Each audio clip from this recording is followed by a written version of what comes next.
Hello everyone, and welcome back to Wargame Red Dragon. We have the first of a best of 5 series between myself and Han Hun in the Bootcamp Rookie Tourney Finals, and I'm taking Israel against his, I believe, Landjut on Paddy Field. We also do have Quicksilver, the man himself, a very experienced player with me here today to give commentary to talk about this game. So, did you watch this live or not so much?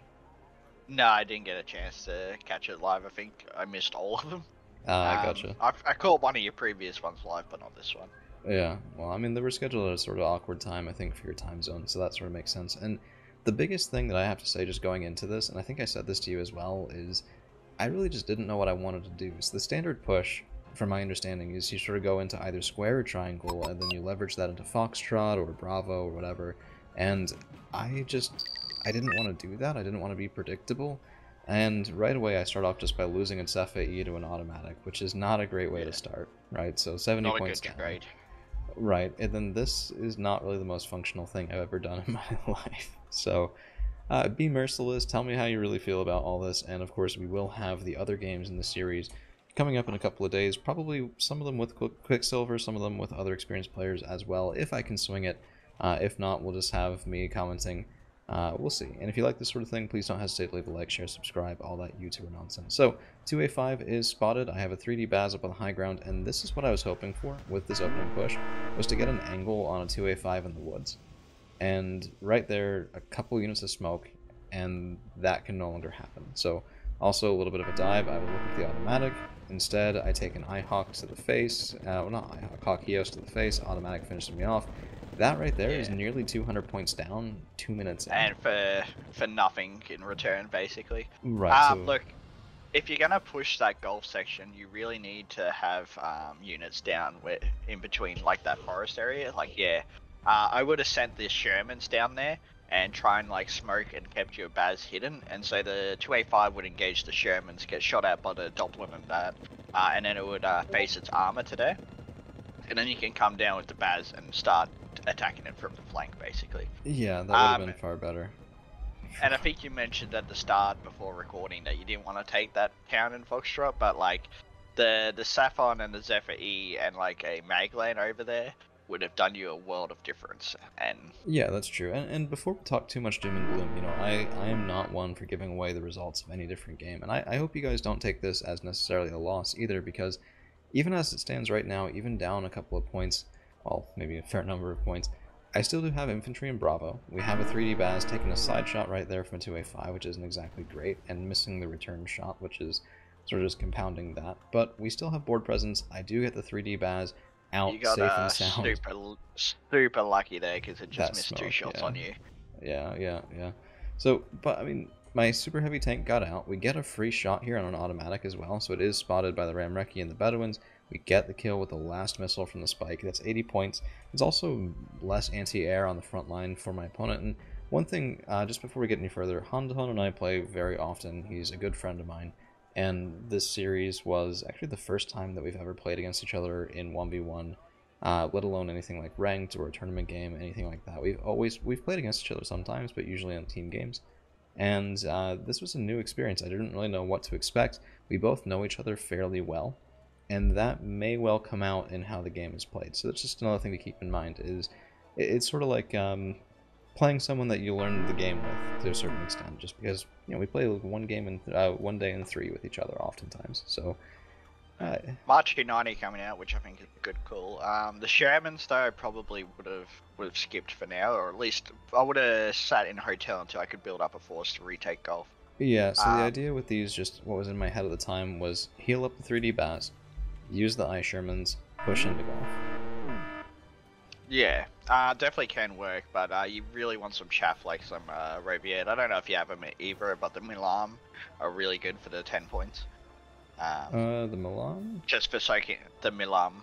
Yeah, the Miluim, the militia. Guess we pronounce it. Yeah. Yeah. I also noticed you got a double Shinav 2x, which will be great for punishing air, but like if a helicopter comes to hotel, you kind of screwed. I prefer a Shinav and a Macbeth and try and keep them apart. Yeah, or maybe even just like a Draken with the excellent anti-helicopter range. Yeah. I was expecting more in the air than I got. And this is something I often bring double Shinov when I play Israel, just because I am not always the biggest fan of their ASF. Relatively This short is range. this is unspec, yeah. This is unspec, right? So Yeah. the unspec ASF is really high accuracy, but a little bit shorter range missiles. And the number of times I've been trolled by like semi-active 8,400 meter range missiles that hit me before I can even fire back is pretty high. So that's part of the explanation for it. Here it didn't really prove to be that useful, and I kind of wish I had other stuff. And then the other thing to point out too, the Eishermans are spotted. Han is doing a great job of getting forward recon, and I can't even sit in the farthest back corner right here. I'm still spotted. Look at that. Yeah. It's pretty crazy. Also, instead of a Bedouins and a Doblin, you could have saved a bit of money and gotten just a Magland, but I'm thinking that you have it in the Nimrod, if I'm not mistaken. Well, I have it in both. I have it in the Recce and I have it in the Nimrod, and the reason I Yeah, did... so a Recce one would have been perfect Yeah. for there. The reason I take the Spike team, though, usually for this is, and if I'm doing this wrong, please tell me, because I enjoy it, but I'm not sure if it's right, is to make sure that if the Spike gets counterfired, like that one just did, that I still have eyes. Right, because people will see the point of origin for the ATGM, even if they don't see the unit. But typically with the Magland, I would honestly sometimes even put the Magland and a Spike ATGM, but with the Magland they're elite, so they can change buildings a lot faster, they're a lot stealthier, and if you micro them well, they'll do a lot better than the Bedouins and Recce team. That's fair. I didn't know that that actually changed the speed between town blocks. I thought it was 5 seconds regardless. It's 5 seconds regardless, but it just means like they're less likely to get stunned. Like if they're being mortared, your ATGM team, if they get stunned, they're not gonna be able to swap buildings as fast. But if they're elite, they're not as likely to get stunned, so it works out that they can move faster. Gotcha. Catch my drift. Golf with that recon that my opponent had there did not seem viable anymore. So what I'm trying to do now is I'm trying to switch it. We're getting some Rovite down here. The Fallschirmjäger are a problem, but I have a 3D Baz, and it's not really what I would ordinarily bring for forest fighting, but I mean 22 frontal armor, it has a Browning, it has its main gun. I was thinking, okay, well, I mean, there's boxes up this far forward. There's going to be infantry here as well. If there's a big investment into golf, you can't lose Golf and Bravo on this map and still win, right? So I have 133 points a tick, and maybe I can keep that alive for a little bit if Han gets a +1 in Golf, but I need to be able to take one of these two zones, and I really didn't see that happening anytime soon for Golf. So the idea here was to go into Bravo, just to try You just got a really good hit with your March 90 there, because what hit that took a Live Garden down to 5 HP. Yeah, it was pretty nice. Yeah, so as Israel, you can do defensive really well. So with the lead and the +1 tick, I would have gone full defensive. You can put a CV in Bravo because I'm assuming you have the Azkarit or however you pronounce it. The Azkarit Pakud, yeah. Yeah, and that's neutral. So I would be building up a push of Shermans, the two 3D Bazes, and a bunch of Roviet for Golf, and just defense in Bravo. So what wait you're saying until is like make sure that this is neutral and then spend the entire fight fighting over Golf. Yeah. If you had taken that town on the right, you wouldn't even have to fight Foxtrot, because basically once you get that forest over there, you can push Foxtrot from the Gulf side, from where your Ram Recce is, from that side. Once you get that forest over the right, you only need to capture a small part of Foxtrot for it to be a useful to thing, neutralize yeah. it. And that seems like if I could go back in time, that definitely seems like a plan that I should have probably gone for, because yeah, I mean the 3D Baz dominates the open field here against Landjut. 2A5 I think loses to it in a straight fight, pretty sure. Yeah, 100%. The 3D Baz in a straight fight in my opinion, outclasses every other tank. Even the only M1A2? Even the M1A2. Huh. I thought they had 24 because you got the 28 entry meter range in a one-on-one fight. You got the missile as well. You gotta remember. So yeah, that's fair. So we do have a decent run of luck here with the 3D Baz. The Rovite, we're engaging a couple units of infantry. This is looking a little bit not great. I'm exposing side armor here for just a minute on the road, but we do have smoke coming in, and then we kill some Live Garden. We're going to get the Martyr 2 here as a nice little... Ooh, that was risky. Oh, that was so risky. Man, that was risky.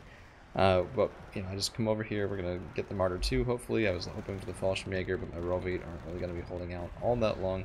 And another Mar-2 90 volley that, even if it didn't kill everything right there, that's a lot of stun. This thing, I used to hate it, and then you used against me, and I was sitting there going, oh, that's really effective for suppression. So, you've just bought another 3D Baz. If you're going to commit to the Bravo push, I would have loved to have just seen the 3B with the grenade launcher, because he's only got one 2A5 up, and if you're in that forest with KE scaling, if the 2A5 pushes forward, you'll still have a pretty decent chance against the 2A5 with just the 3B, because it does have that 21 frontal armor. That's true, and just one other thing that, and it's got the grenade launcher. One thing that just broke my heart was this was the Yasser Nimrod, and yeah, I got a little bit line of sight weirdness, and I couldn't take out the automatic. And the plan with that was to draw fire from the automatic and the 2A5, take him out with those high-speed, long-range missiles, because actually that thing has a longer range than the automatic, right? So I misjudged... No, same range. No, 2975, isn't it? Yeah, the automatic's 29's. Really? 100, I think, against the helicopters. I thought it was 28 against helos. I could be wrong. Might be 28 against helos. Oh, we gotta answer this question right now. Hold on. Is there an automatic up on the board? There is. Yeah. Oh, you're right. That was a bad plan. I had a bad plan. I thought I had the range right. Goodness gracious, that explains a lot. Okay, bad plan. Very bad plan. That was the hope. I also noticed you bought an Azra CV for Bravo. What I would have done is put that on Alpha and then moved your Alpha CV up once it got there. Yeah, just because, I mean, you're going to get HE RD'd back here. We actually already had it happen. That's why I'm down to one Shinov. We can see the craters in the ground already. Yeah. And the X-Ray Pakud is a bit more resilient toward that. 2 top armor will save you a lot of damage. 10 frontal armor. Yeah, it's pretty nice. It's just definitely, I think... One comment you made earlier is that I was being too aggressive here, and I should have just... The response to losing some units shouldn't be to go on and attack, like I did. Right? Yeah. You're losing a lot of Roviate and Zeldas just pointlessly without actually killing anything, and while that's more or less what they're meant to do, they're normally meant to at least trade, you know... Yeah, allow you to get kills with other things, and that part was missing, shall we say. That's putting it gently. Yeah, it looks like he got a bit overconfident and tried pushing into Foxtrot without actually securing it. I see a Doblin or LR and a couple of dead vehicles around there. Yeah, I was hoping to get a little bit cheeky with this. I was hoping to get, I mean, this was my response to knowing that I was down a couple hundred points on value by now at least, right? I'd probably say I'm down about 400 points on value. I was thinking if I could get some recon and get a spike team up here. The spike team isn't that expensive at 25 points. The Bedouins are pretty cheap at 15. And with their vehicles, it's something like 60, 65 points tops.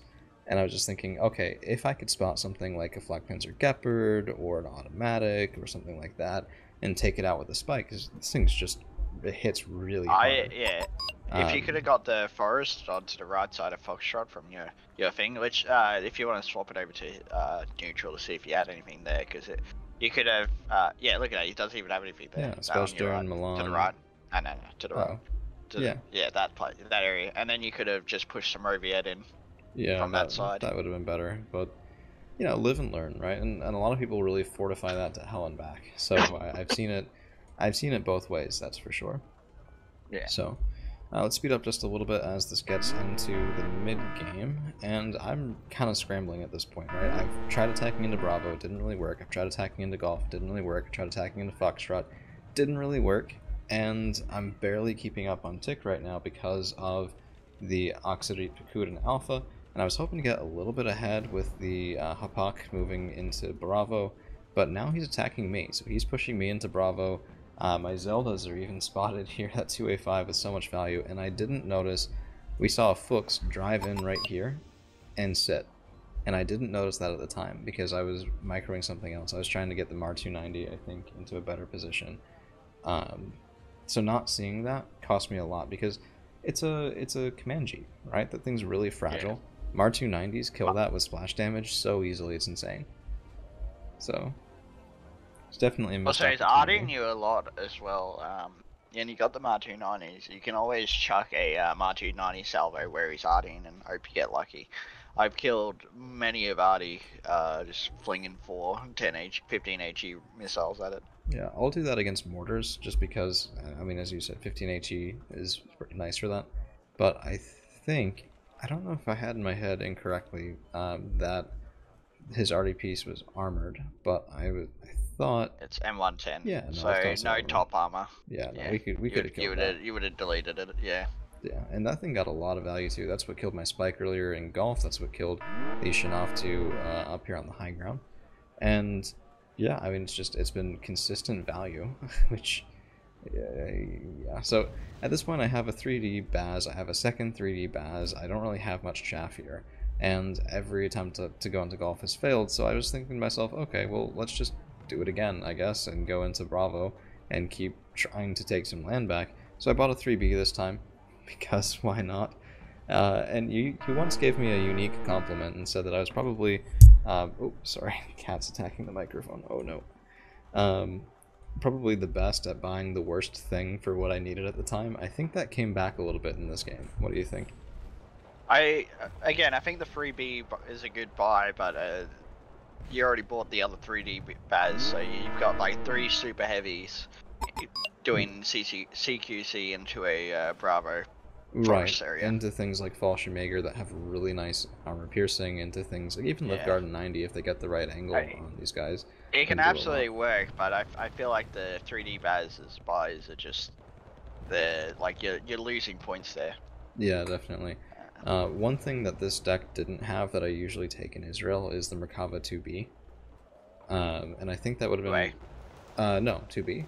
Oh, 2B, the 80-point one? The 80-pointer. It doesn't have the AGL launcher, but otherwise it's the same as the 2A with more main gun ammunition. And that thing's been really growing on me recently. Oh man, I saw the Fuchs. I couldn't shoot it, and that thing just wheeled out of here so quick. It's actually the most survivable Jeep I think I've ever seen. I don't know, the grenade launcher is what makes the 2A is so good. You're not really taking it for the main gun, because the 2B and the 2A both have only 2100 meter range on their cannon. At least we got the plane. Yeah, they do. I mean, they have 2100 meter range, sure, but I like it for forest fighting. I think it tends to do okay enough. I think for forest fighting, you're still better off with the 2A just for the GL. Like being able to stun infantry and then kill them is just insane. You're basically using it as an oversized Terminator. Yeah, fair enough. Who am I to argue with the current showing, right? Yeah, that's certainly true. We did see a 2A1 buy from Honda Hun into Bravo as well, and if I had more supporting elements, that definitely could have been a nice way to pick up some value off the 3D passes. I just didn't have enough chaff there yet, so it was all arriving slowly. Had this stuff gotten there a little quicker, maybe that would have been a bit better for me, but I'm running out of gas here. Yeah, both of these guys are damaged, right? And I don't want to run into those Carl Gustavs when they're already damaged, let alone a 2A1 close range, sneaking the automatic forward.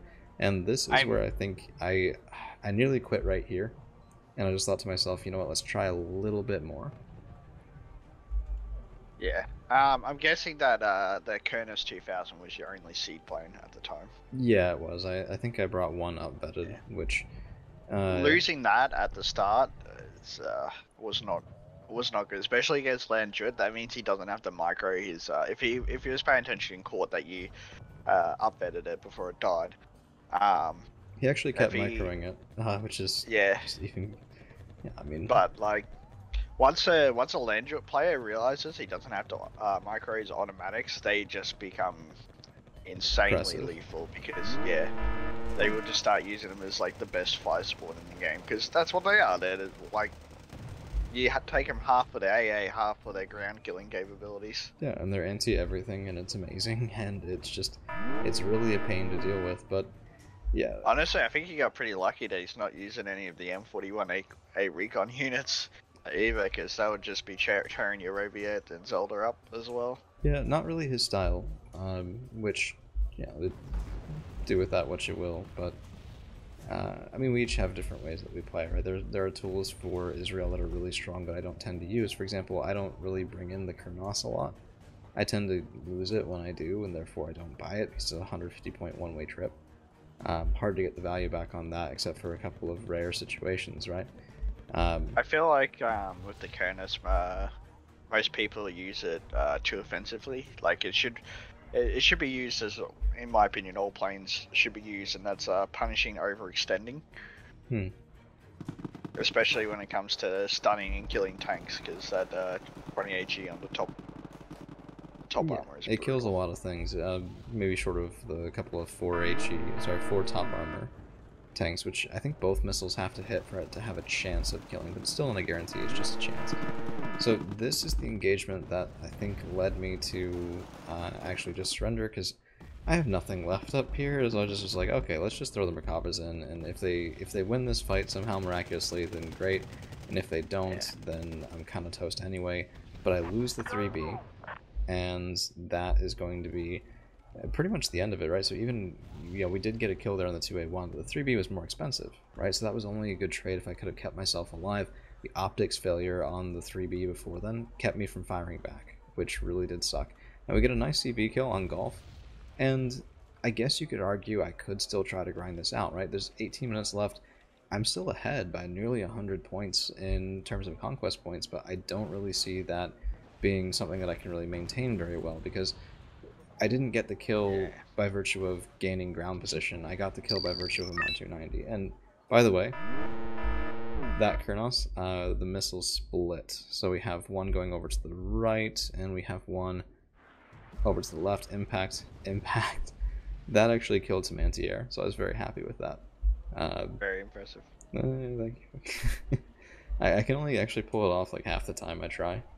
But when it works, it is pretty tricky to pull off. It's a lot easier to pull off when you've got two targets, because you just constantly right click between the two of them. But that one was very much I think the CV is over here, which I didn't quite guess correctly. It was a bit farther over to the right than I guessed. But the anti-air, I waited for it. I mean, I saw it fire and I clicked on it, and there we go. Right, so yeah. Now, this 2A5 out in the open is going to be sort of the last thing that I'm even taking aim at. And all of this, by the way, those last couple of plane buys, I had sort of already decided, okay, you know what, let's just get on to game 2, let's shake it off. We still have up to 4 more left in the series, right? Because it's a best of 3. If I get kind of lucky, if I have some good fight left in me, this could go a lot longer. Let's just get to it, shake it off, move past this. But, it'd be nice to do it with a 2A5 kill, and so I'm going for it with the Barak, 1-2, and no kill. So that's how this game ends, losing the Barak to an automatic, and the 2A5 stayed alive, which, that happens to me so often with that ATGM plane, it's insane. I don't know if it's just me or if it's the plane as well. That's kind of why I prefer the Kernos as my ATGM plane, because while a lot of the tanks aren't a guaranteed kill with the top armor, they are at least very stunned and panicked, allowing you to come in and finish off the 1 to 3 HP with like a helicopter or a cheap tank or something like that. So one thing I want to point out about the kills losses here, most of the difference, if you subtract away the planes that were one-way trips, goes away. Yeah, even after that opener, you definitely could have won that, but you were being too aggressive too soon. You really needed to build up a substantial force and go a bit defensive while you had the point lead. And let him make the mistakes. Yeah. That was a good spike. 2A1 kill, automatic. Very nice. The 3D Baz when it stayed alive. This is all, it's value, right? Yeah. Maybe not enough, but it still is value. And there were a couple of plays I think that could have just gone way better, and a couple of plays that I just, looking back at it, everyone's had the game, they look back at it and they go, okay, well, I don't know what was going through my noggin at the time, but let's try and not do that again. And that's going to be the first one for me. Well played to my opponent. And Quicksilver, you have any closing thoughts? Yeah, just look at all the infantry you might make over 3B killed, down a bit. Yeah, Liftguard. Admitted, the Liftguard and Jaeger 90 have pretty high AT weapons, like nothing crazy, but still, pretty sure. That's fair. That's fair. If I had actually supported it, it would have done far better. But that thing, I think he died from a 2A1 shot. Or if it wasn't that, the 2A1 at least did a lot of damage and got an optics crit, and that was fatal. So a little unfortunate, but that's all I've got for you guys today. Thank you all for hanging around, and we'll have the rest of the series interspersed with a couple of community casts, because I had just so many sent in while I was gone. It's insane. I'm trying to do one every other day for you guys to keep it, moving through the queue. So we'll have a community cast tomorrow, and then we'll probably cycle back to the tournament alternating fashion. So thank you all for hanging around. We'll see you again real soon.